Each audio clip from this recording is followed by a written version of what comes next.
मुंबईकरांसाठी महत्त्वाची बातमी। रे रोड उड्डाणपुलाचं काम पूर्णत्वाकडे। सप्टेंबर अखेर उड्डाणपूल वाहतुकीसाठी खुला होणार।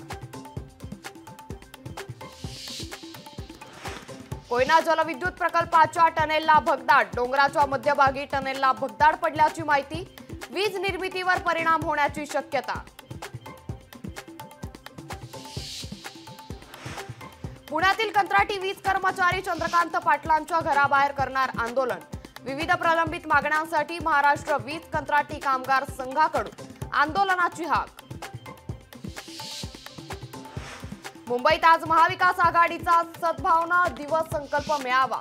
राजीव गांधींच्या जयंतीनिमित्त षण्मुखानंद सभागृहात मेळाव्याचं आयोजन। मेळाव्याआधी मुंबईत महाविकास आघाडीच्या स्थानिक नेत्यांची बैठक।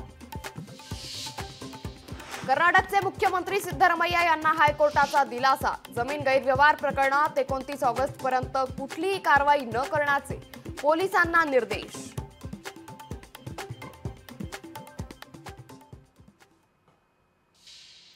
नागपुरातील त्या जुगारी पोलिसांचं निलंबन। पोलीस चौकीत जुगार खेळणारे दोघं निलंबित।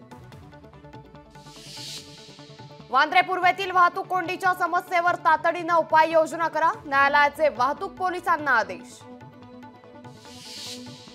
मुंबई महानगरपालिकेमध्ये कार्यकारी सहाय्यक पदासाठी भरती। 9 सप्टेंबर पर्यंत अर्ज करता येणार। चुकीच्या गुन्ह्यामुळे सन्मानाने जगण्याच्या अधिकारावर गदा। खोट्या गुन्ह्यात अडकवून लोकांना त्रास देऊ नका। मुंबई हायकोर्टाने पोलिसांना फटकारलं। तिहेरी तलाक कायद्यावर केंद्र सरकार ठाम। तिहेरी तलाक विवाह संस्थेसाठी घातक। केंद्राकडून सुप्रीम कोर्टात कायद्याचं समर्थन। लोकशाही मराठी ऐका, पहा, जागरूक रहा।